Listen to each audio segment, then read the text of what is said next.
پردھان آدمی ہو جاتا ہے تو اپنے بچے کو مدرسے میں پڑھانے سے شرماتا ہے کہ میں پردھان ہوں، کوٹے دار ہوں، میں مالدار آدمی، میرا بچہ مدرسے میں جائے گا، میرا بچہ کالج میں جائے گا، یونیورسٹی میں جائے گا، مدرسہ تو غریب بچوں کی جگہ ہے، لوگ یہ سوچتے ہیں۔ لیکن حضرت عمر فاروق اعظم امیر المومنین، بادشاہ اسلام، اور ان کا لڑکا مدینے کے مدرسے میں پڑھتا تھا، اس کا نام تھا عبداللہ۔ ایک دن نہیں گیا پڑھنے تو حضرت عمر نے بلایا، کہا بیٹا پڑھنے نہیں گئے؟ کہا ابا جب تک نیا کپڑا نہیں بنواؤ گے نہیں جاؤں گا، یہ پرانا کپڑا پہن کے جاتا ہوں، میرے ساتھی ہنستے ہیں کہ امیر المومنین کا لڑکا اور پرانا دھرانا کپڑا پہن کے آتا ہے، ابا نیا کپڑا بنوا دو تو جائیں گے ورنہ نہیں جائیں گے۔ تو حضرت عمر امیر المومنین تھے، لیکن سادگی کا عالم دیکھو۔ اپنے نوکر سے کہا، خادم سے، کہ جاؤ بینک کے منیجر سے 4 روپیہ لے آؤ اور کہہ دو 4 روپیہ میرے نام پر ادھار دے دیں، جب میرا مہینہ پورا ہوگا تو میری تنخواہ میں سے کاٹ لیں گے۔ جب وہ گیا بینک کے منیجر سے کہا تو بینک کے منیجر نے کہا جا کے عمر سے کہہ دو کہ اس مہینہ کے مکمل ہونے تک اپنی زندگی کی ضمانت لکھ کے دے دیں۔ کہتے مہینہ پورا ہوگا تو تنخواہ سے لے لیں گے، خدا جانے مہینہ پورا ہو کہ نہ ہو، پتہ نہیں کہ ان کی موت آ جائے تو یہ مسلمانوں کا مال ہے کہاں سے آئے گا۔ جا کے ان سے کہہ دو کہ زندگی اس مہینے کے مکمل ہونے تک اپنی زندگی کی ضمانت لکھ دیں کہ مہینہ پورا ہونے سے پہلے انہیں موت نہیں آئے گی، جاؤ لکھوا لاؤ تب دیں گے۔ وہ نوکر آیا، حضرت عمر کے انتظار میں تھے، کہا لائے؟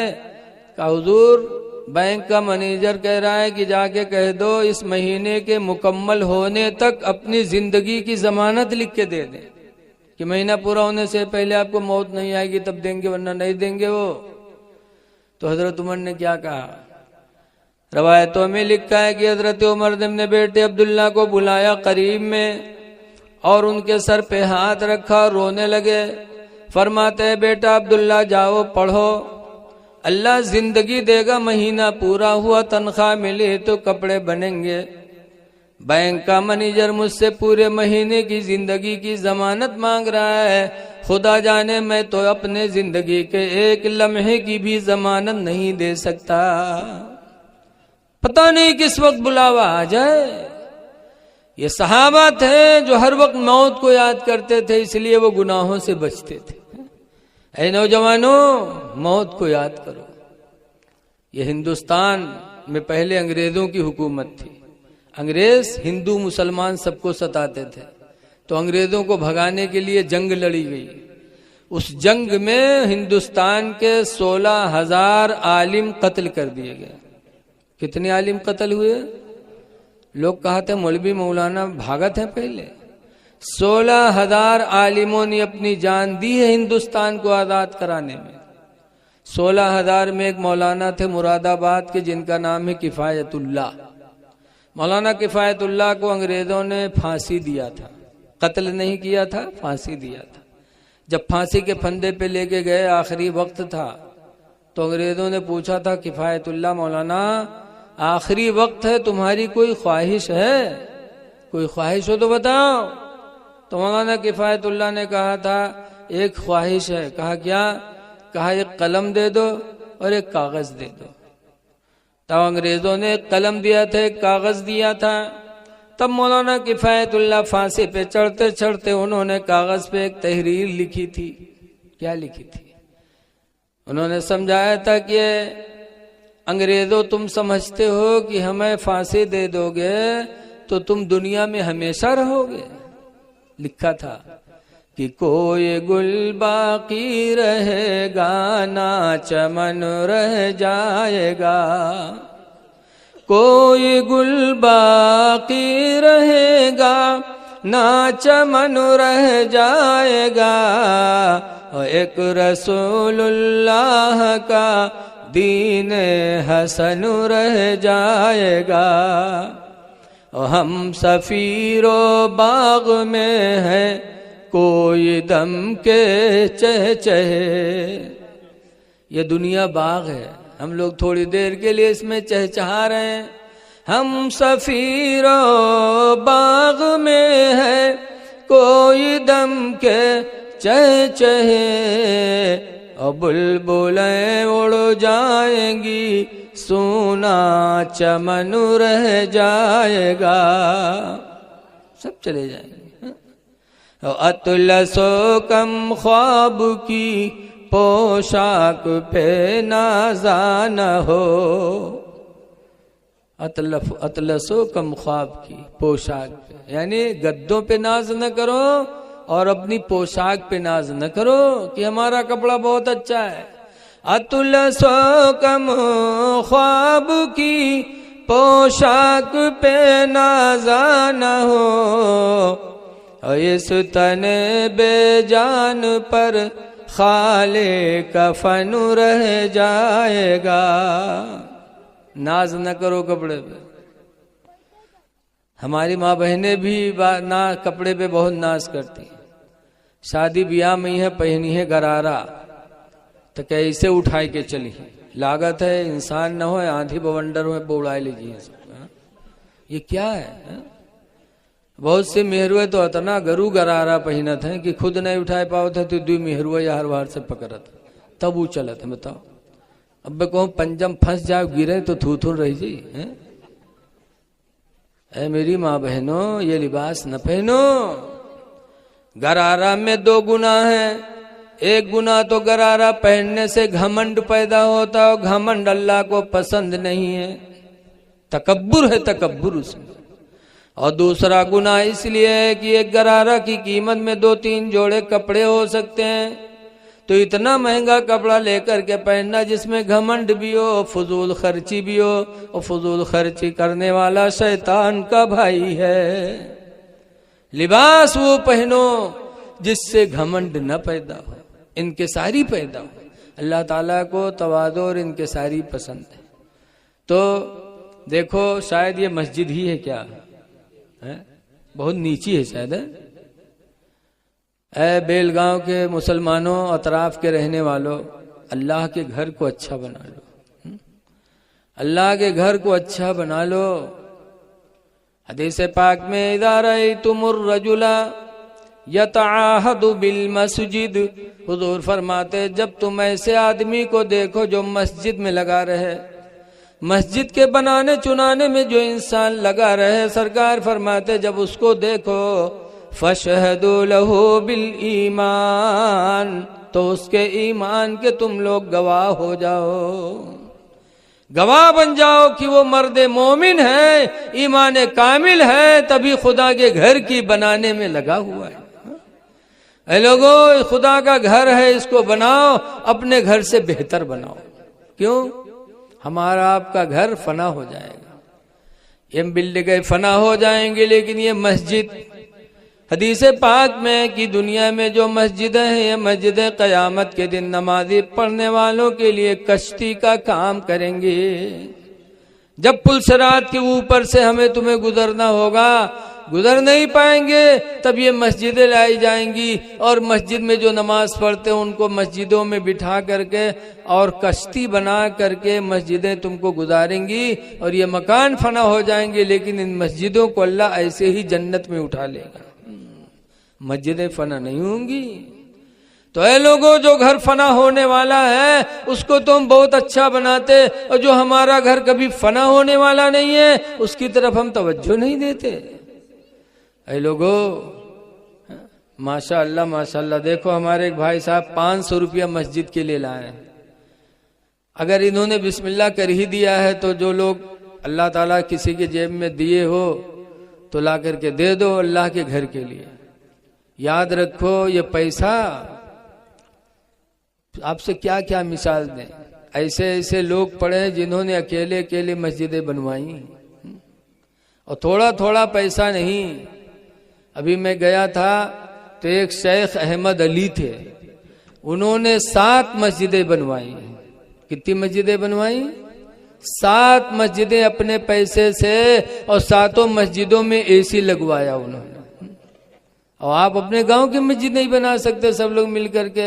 اے نوجوانوں، اے مسلمانوں، کھڑے ہو جاؤ اللہ کے نام پر اور سوچ لو کہ اللہ ہی نے دیا ہے، تم اللہ کے حرام میں دے رہے ہیں۔ اللہ اگر ابھی کوئی نس گڑبڑ کر دے نہیں نس ایک چپک جائے تب تو لکھنؤ جو چھلا ڈروا ہے اور کتا پوڑی 2.5 لاکھ 3 لاکھ صرف نس چپک جائے. اللہ تعالیٰ کتنا بڑا کرم فرما ہے، رحم فرما ہے کہ اس نے ہمارے جسم کو تو سلامت رکھا ہے. بہرحال اگر ہو تو دے دو، سوچو نہ. ایک بات اور آ گئی تو سن لو. جب حضور مکہ سے ہجرت کر کے مدینہ گئے تو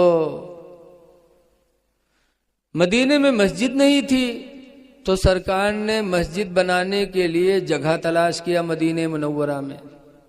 تو ایک جگہ سمجھ میں آئی، وہ باغ تھی، باغ قبیلہ تھا مدینے میں، اس قبیلے کا نام تھا بنو نجار. قبیلے بنو نجار کی کھجوروں کی ایک باغ تھی. سرکار کو وہ زمین بہت اچھی لگی تو بنو نجار کے لوگوں کو بلایا، کہا بنو نجار کے لوگوں، یہ زمین مجھے بڑی اچھی لگتی، زمین میں ہم مسجد بنانا چاہتے ہیں، لہذا اس کی قیمت لے لو، جو قیمت چاہو لے لو اور مجھے دے دو، میں مسجد بنا لوں. تو مدینے کے بنو نجار کے لوگوں نے کیا کہا تھا، اے مسلمانوں 1450 سال ہو گئے لیکن آج بھی ان کی تعریف ہر جگہ ہوتی ہے. بنو نجار کے لوگوں نے کہا تھا، اللہ کے رسول ہماری مسجد میں آپ ہماری جگہ میں مسجد بنائیں گے اور اس جگہ کی قیمت ہم آپ سے لیں گے؟ نہ، خدا کی قسم اس کی قیمت ہم آپ سے نہیں لیں گے، مسجد بنائیے، اس کی قیمت تو ہم قیامت کے دن خدا ہی سے لیں گے. اس کی قیمت ہم آپ سے نہیں لیں گے، خدا سے لیں گے. اور بنو نجار کے لوگوں نے جگہ دیا. آج مسجد نبوی بنی ہوئی ہے جہاں 1 رکعت کوئی نماز پڑھتا ہے تو 50,000 رکعتوں کا ثواب ملتا ہے، جس میں سرکار نے فرمایا جو 40 نماز با جماعت ادا کر لے اس کے لیے جنت کا داخلے کا سہارا ہے. اے لوگوں، مسجدیں بڑی، خود اس روئے زمین پر مسجدوں سے بہتر کوئی جگہ ہے ہی نہیں. اس لیے آپ کوشش کرو، دعا کرو کہ اللہ تعالیٰ آپ کی محنت کی کمائی مسجد میں خرچ ہونے دے. درود شریف پڑھ لیجیے. اللہم صلی علی سیدنا مولانا محمد بارک وسلم صلاۃ و سلام علیک یا سیدی یا رسول اللہ صلی اللہ علیہ وسلم. مجھے معلوم ہے کہ آپ پیسہ لے کے نہیں آئے ہوں گے، لیکن آپ دل میں ٹھان لو کہ انشاءاللہ غلہ پیدا ہوا ہے، ہم غلہ دیں گے اس میں بھرپور، گیہوں پیدا ہوگا گیہوں دیں گے، گنا کٹے گا گنے کا دیں گے، اور اس خدا کے گھر کو ہم خوبصورت بنائیں گے. سوچ لو انشاءاللہ اور عہد کر لو تو دیکھو پھر آپ کی زندگی میں کیسی کیسی ترقیاں آتی ہیں، آپ سوچ بھی نہیں سکتے جو ترقی اللہ اپنے گھر کی برکت سے آپ کو عطا فرمائے گا. بہرحال میں کچھ دینی باتیں کہنے آیا ہوں، آپ لوگوں نے بلایا ہے تو میں آپ حضرات سے گزارش کرتا ہوں کہ اللہ تعالیٰ نے آپ کو بہت خوبصورت پیدا کیا. بولو. اللہ تعالیٰ قرآن حکیم میں فرماتا ہے لَقَدْ خَلَقْنَا الْإِنسَانَ فِي أَحْسَنِ تَقْوِيمٍ. یقیناً انسان کو ہم نے سب سے اچھی صورت میں بنایا ہے، سب سے اچھی صورت میں اللہ نے انسان کو بنایا ہے، سب سے اچھی صورت میں. تو ہمارا کام بھی تو سب سے اچھا ہونا چاہیے. لیکن آج ہمارے کچھ نوجوان ایسے ہیں کہ چہرہ تو بڑا اچھا لگتا، اللہ نے خوبصورت بنایا تو چہرہ خوبصورت لگ رہا ہے، لیکن پان پکار گٹکا کھائے کھائے کے منہ اتنا کریا کہ لینے کی کھولے تھے تو لگا تھے کوئی بھجوک بھار ہو. چہرہ اچھا اور منہ برا. اے نوجوانوں، اللہ نے چہرے کو خوبصورت بنایا تو اس کو حسین بنا کے رکھو. اسی لیے حکم ہے اسلام کا کہ کوئی لڑکا غلطی کرے تو چہرے پہ نہ مارو، چہرے پہ. بیوی غلطی کرے تو چہرے پہ نہ مارو، مارنا ناجائز ہے چہرے پہ. کیوں؟ اللہ تعالیٰ نے قسم کھا کے فرمایا ہے، فرماتا والتین والزیتون، قسم ہے انجیر کی، قسم ہے زیتون کی، وطور سینین، قسم ہے طور سینا پہاڑ کی، وہذا البلد الامین، قسم ہے امن والے شہر مکہ کی. 4 قسمیں کھانے کے بعد اللہ نے فرمایا لقد خلقنا الانسان فی احسن تقویم، کہ یقیناً انسان کو ہم نے سب سے اچھی صورت میں بنایا ہے. قسم کھا کے اللہ تعالیٰ نے فرمایا. تو جب سب سے اچھی صورت میں بنایا ہے تو ہمارا آپ کا کام سب سے اچھا ہونا چاہیے. سب سے اچھا صورت بھی اچھی ہونی چاہیے. مسلمان کی صورت کیسی ہے؟ مسلمان کی پہچان ہے چہرے پہ داڑھی. بولو، اگر داڑھی ہے تو سمجھا جاتا ہے مسلمان ہے، اور داڑھی نہیں ہے تو معاملہ ڈگمگ ہے. پتہ نہیں عبد الرحمان ہے کہ سیتا رام ہے. بولو، اس لیے چہرے پہ داڑھی رکھا لو. حدیث پاک میں کہ چہرے کی داڑھی قبر میں روشنی کا سہارا ہے. داڑھی مومن کی پہچان ہے. داڑھی رکھا لو تاکہ دور سے دیکھنے میں غلام نبی مانے جاؤ. اچھا ہی بتاؤ، یزید کے ہاتھ پہ امام حسین نے ہاتھ کیوں نہیں رکھا؟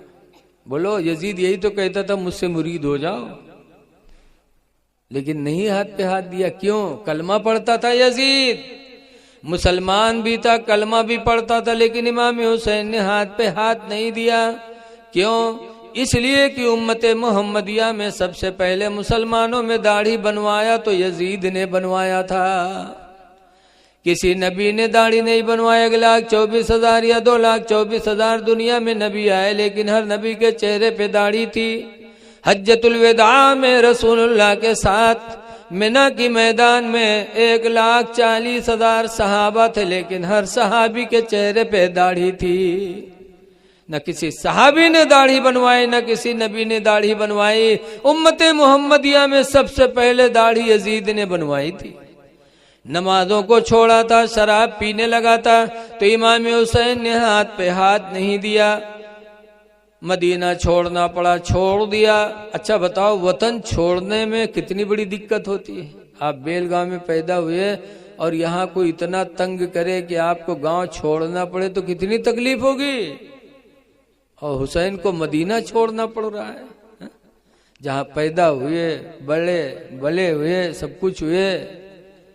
اور مدینہ وہ سرزمین ہے جہاں پر ہر مسلمان جانے کی تمنا کرتا ہے.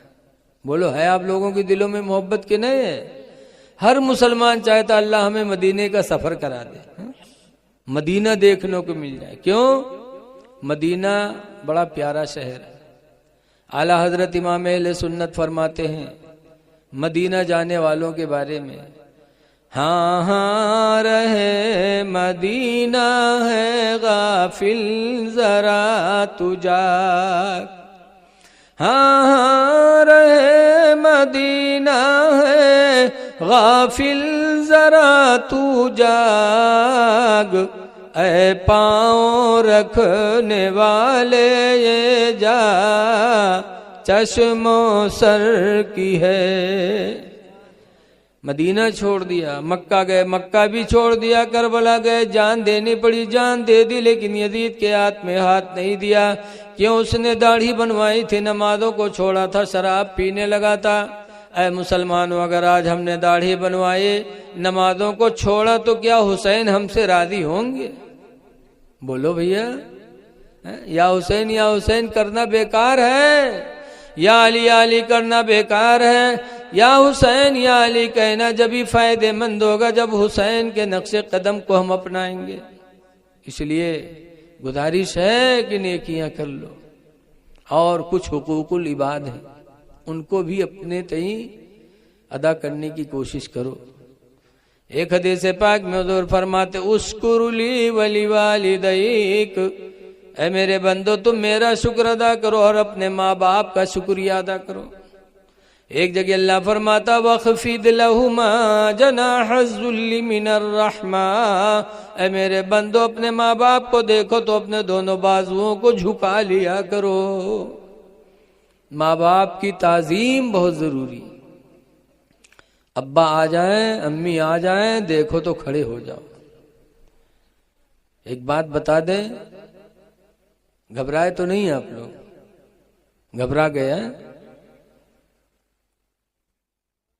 1 گھنٹہ ہو گیا. حضرت یوسف علیہ السلام اللہ کے نبی ہیں، اور ان کے باپ یعقوب علیہ السلام بھی نبی تھے، دونوں لوگ نبی. لیکن حضرت یوسف علیہ السلام کی زندگی بڑی لمبی ہے، کہانی بڑی لمبی ہے. آپ لوگوں نے سنا ہوگا کہ 12 بھائی تھے وہ، ایک ماں سے 2 بھائی اور ایک ماں سے 10 بھائی. تو جو دوسر کی ماں سے رہا ہے وہ یوسف علیہ السلام کے دشمن بن گئے، اور 10 حضرت یوسف علیہ السلام کو جنگل میں لے کے گئے اور مار کر کنویں میں ڈال دیا. بھائی کا اتنا بڑا دشمن بھی کوئی نہیں. لیکن اللہ جسے زندہ رکھنا چاہتا اسے کوئی مار نہیں سکتا. اللہ کا شکر ادا کیا کنویں میں، اللہ تے جس پر تو راضی اس پر یوسف راضی. تو اللہ تعالیٰ نے قافلہ کو بھیجا اور وہ قافلہ والے پانی کے لیے کنویں میں گئے اور دیکھا یوسف کو بڑے حسین و جمیل تو نکال لیا. اور لکھا ہے کہ پوری دنیا میں مردوں میں یوسف سے زیادہ خوبصورت اللہ نے کسی کو بنایا ہی نہیں. یوسف کو مصر کی بازار میں لوگ لے کے گئے تو دیکھنے والوں کی لین لگ گئی، تو ان لوگوں نے کہا میں بیچتا ہوں. تو یوسف علیہ السلام بک گئے. کون خریدا؟ مصر کا بادشاہ خرید کر لایا. اور مصر کی بیوی زلیخا تھی. زلیخا کی شادی سے پہلے زلیخا کے خواب میں یوسف کی تصویر دکھائی گئی تھی. یاد رکھو، جس عورت کا جس مرد سے نکاح ہونا ہے اللہ نے روز ازل ہی میں لکھ دیا تھا. یوسف علیہ السلام کی تصویر زلیخا کو خواب میں دکھائی، اور جب یوسف زلیخا کی شادی ہوئی، مصر کے بادشاہ کے گھر میں پہنچی اور اپنے شوہر کو دیکھا تو چہرہ دیکھا اور یوسف کی تصویر دماغ میں تھی، تو بھڑک گئی. یہ تو وہ ہے ہی نہیں جس کے بارے میں مجھے اشارہ کیا گیا تھا. تو یوسف کی تلاش میں تھی. اور یوسف بکے مصر کی بازار میں، اور زلیخا کے شوہر مصر کے بادشاہ جو تھے وہی خرید کر لے کے گئے. اور جب گئے یوسف اور زلیخا نے یوسف کو دیکھا تو یوسف کے زلیخا کی جو تصویر ذہن میں تھی یوسف کی تصویر سے مل گئی. تو زلیخا یوسف کی دیوانی ہو گئی. اور ایسی دیوانی ہوئی کہ حکم دیا کہ 7 کمروں کا محل بنایا جائے. 7 ملکہ تھیں بادشاہ کی، آرڈر ہوا 7 کمروں کا محل بنا. اور جب محل بن کے تیار ہوا تو زلیخا پہلے کمرے میں لے کے گئی یوسف کو، دوسرے میں لے گئی، تیسرے میں لے گئی، اور سب میں تالا مارتے چلی گئی. 7ویں میں جب لے کے گئی تب زلیخا نے یوسف علیہ السلام سے ملنا چاہا. تو یوسف علیہ السلام نے کہا زلیخا دور رہو، اس خوشی کے محل کو غم کا محل نہ بناؤ زلیخا. لیکن زلیخا نہ مانی، آگے بڑھی. تب پھر یوسف علیہ السلام نے فرمایا زلیخا سن لو، یہ تم 7ویں کمرے میں لے کر کے آئی ہو اس لیے کہ کوئی دیکھ نہ سکے. لیکن زلیخا سن لو، اس بند محل میں بھی میرا رب ہمیں تمہیں دیکھ رہا ہے. زلیخا نہ تم برباد ہو نہ ہمیں برباد کرو. لیکن زلیخا دیوانی تھی، نہ مانی. پھر آگے بڑھی تو یوسف علیہ السلام بھگے. جب بھگے تو یوسف کا کرتا زلیخا نے پکڑا، کھینچا تو یوسف کا کرتا تو پھٹ گیا. لیکن یوسف رکے نہیں. من جانب الہی دروازے بھی کھلتے چلے گئے، تالے بھی ٹوٹتے چلے گئے، اور یوسف علیہ السلام 7 کمرے سے باہر آ گئے. یاد رکھو، جب انسان گناہ سے بچنے کا ارادہ کرتا تو اللہ تعالی حالات بھی ویسے پیدا کر دیتا. قرآن میں اللہ کا وعدہ ہے، من یتق اللہ، جو اللہ سے ڈرے گا، یجعل لہ مخرجا، اللہ اس کے لیے کوئی نہ کوئی راستہ ضرور بنا دے گا. باہر نکل گئے، سارے تالے ٹوٹے، دروازے خود بخود کھلے، یوسف باہر ہو گئے. اب زلیخا جب اپنے مقصد میں کامیاب نہ ہوئی تو زلیخا باہر نکلی اور بھل بھل آنسو گرنے لگے، رونے لگے. ان عورتوں کے آنسو بہت جلدی نکلتے، لاگت ہے کہ دوپٹم لہسن لگائے رہا تھے. کہا بھل بھل روئے لگے. آئی کہا بادشاہ سے کہ اس غلام کی سزا کیا ہوگی؟ آپ کی بیوی کے بدن میں اس نے ہاتھ لگایا ہے، اس کی سزا کیا ہوگی؟ عورتوں کا مکر بڑا تگڑا ہوتا ہے، الٹے لا کے تہمت در رکھ دیا. اب یوسف علیہ السلام کے بارے میں چے میں گوئیاں ہونے لگی. تو کمیٹی بیٹھی کہ اس معاملے کی تحقیق کی جائے. تو لوگ بیٹھے تو پنچایت میں فیصلہ کیا ہوا. اس فیصلے کو اللہ تعالیٰ نے قرآن حکیم میں نازل فرمایا 12واں پارہ میں. پنچایت ہوئی, اس میں فیصلہ یہ ہوا کہ ایسے کسی کو سچا جھوٹا نہ کہا جائے, بلکہ یوسف کا کرتا منگایا جائے, یوسف کا کرتا دیکھا جائے. اگر پچھلا دامن پھٹا ہے تو یوسف کو سچا مانا جائے, اور اگلا دامن پھٹا ہے تو زلیخا کو سچی مانا جائے, سچ مانا جائے. اللہ تعالیٰ نے قرآن میں بھی فرمایا اس بات کو, ان کان قد قمیصہ من قبل فصدقت, اگر یوسف کا اگلا دامن پھٹا ہے تو زلیخا سچی, وَإِن كَانَ قُدَّ قَمِيصُهُ مِن دُبُرٍ فَصَدَقَا, اور اگر پچھلا دامن پھٹا ہے تو یوسف سچے. کرتا منگایا گیا یوسف علیہ السلام کا, اور جب دیکھا گیا پچھلا دامن پھٹا تھا تو زلیخا جھٹی مانی گئی. پھر زلیخا بدنام زمانہ ہو گئی, پورے شہر میں بدنام.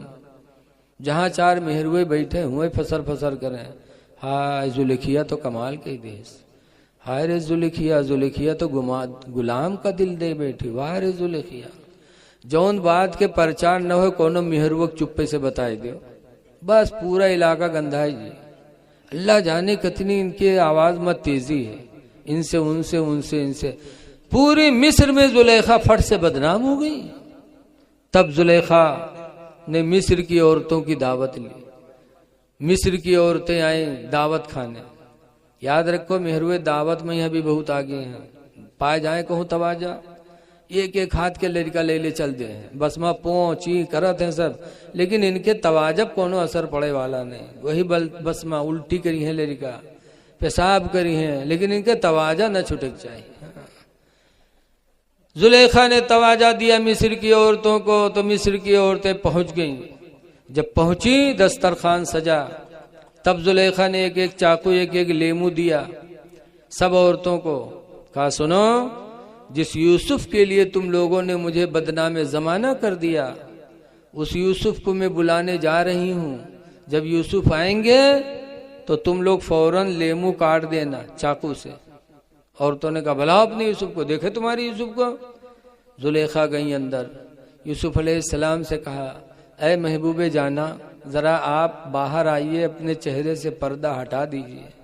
یوسف علیہ السلام جب باہر آئے, اور جیسے مصر کی عورتوں کی نگاہ پڑی, لکھا ہے قرآن حکیم میں کہ ان عورتوں کی نگاہیں ہٹی نہیں, ٹکٹکی باندھی دیکھا کی, ان کا دل و دماغ سب یوسف کی طرف. اور وہاں چاقو چلا, لیمو کٹا, لیمو کٹنے کے بعد انگلیاں کٹ گئیں, خون بہ رہا ہے, لیکن مصر کی عورتوں نے نگاہ نہیں ہٹایا یوسف کے چہرے سے, اور ببانگے دہل کہنے لگی. قرآن میں ہے قطعن ایدیہن, عورتوں نے اپنے انگلیوں کو کاٹ ڈالا.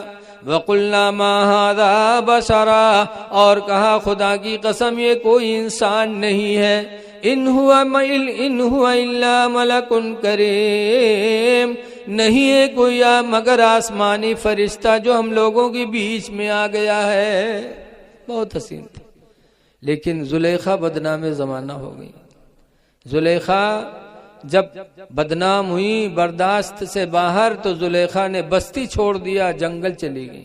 اکیلے جنگل میں گئی زلیخا, اور یوسف کی یاد میں ایک پیڑ کے نیچے بیٹھ کر رونے لگی.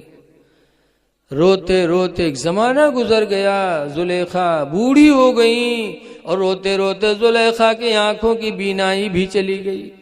اتنا محبت عشق بہت عجیب چیز ہوتی ہے. روتے روتے بوڑھی ہو. اور یوسف علیہ السلام اپنی سچائی کی وجہ سے مصر کی بادشاہت میں ان کو لوگوں نے چن لیا, تو یوسف علیہ السلام بادشاہ ہو گیا. زلیخا بدنام زمانہ ہو کر جنگل چلی گئی. ایک دن یوسف علیہ السلام اپنے گھوڑے پر بیٹھے اور جنگل کا سیر کر رہے تھے. جب جنگل میں سیر کرتے کرتے زلیخا کے قریب سے یوسف علیہ السلام کا گھوڑا گزرا, اور یوسف علیہ السلام کی خوشبو جب زلیخا کو ملی, یاد رکھو ہر نبی مہکا کرتے تھے, ہر نبی. جب یوسف علیہ السلام مہک کی خوشبو زلیخا کو ملی, تب زلیخا سمجھ گئی. تب زلیخا نے ایک دعا مانگی تھی. زلیخا کی بولی قرآن میں ہے, 12واں پارہ میں زلیخا نے کہا تھا سبحان من جعل العبید ملوکا، پاک ہے وہ میرا پروردگار جس نے غلام کو بادشاہ بنا دیا، غلام تھے بادشاہی مل گئی۔ وَسُبْحَانَ مَنْ جَعَلَ الْمُلُوكَ عَبِيدًا، اور پاک ہے وہ پروردگار جس نے مجھ جیسی ملکہ کو نوکرانی بنا دیا۔ جو غلام تھا بادشاہ ہو گیا، جو ملکہ تھی نوکرانی ہو گئی۔ اے اللہ تیرا فیصلہ کیسا ہے؟ جب زلیخا کی بولی یوسف علیہ السلام سنے تب قریب گئے، دیکھا بڑا ترس آیا، کہا زلیخا کیا حال ہے؟ زلیخا کہتی ہیں یوسف دیکھ رہے ہو تمہاری یاد میں روتے روتے میں نے جوانی گنوا دیا، آنکھوں کی بینائی بھی گنوا دیا۔ یوسف کہتے میرے لائق کوئی خدمت ہو تو بتاؤ۔ تو زلیخا نے کہا تھا یوسف دعا کر دو جس خدا نے تمہیں غلامی سے نکال کر بادشاہت عطا کی ہے، اس خدا سے دعا کر دو کہ اللہ تعالی ہماری آنکھوں کی گئی ہوئی روشنی واپس کر دے۔ تو یوسف علیہ السلام نے دعا مانگی، زلیخا کی آنکھ کی روشنی واپس آ گئی۔ کہو سبحان اللہ، یہ اللہ کی قدرت ہے، جس حال میں چاہے رکھے۔ جب زلیخا کی آنکھوں کی روشنی واپس آ گئی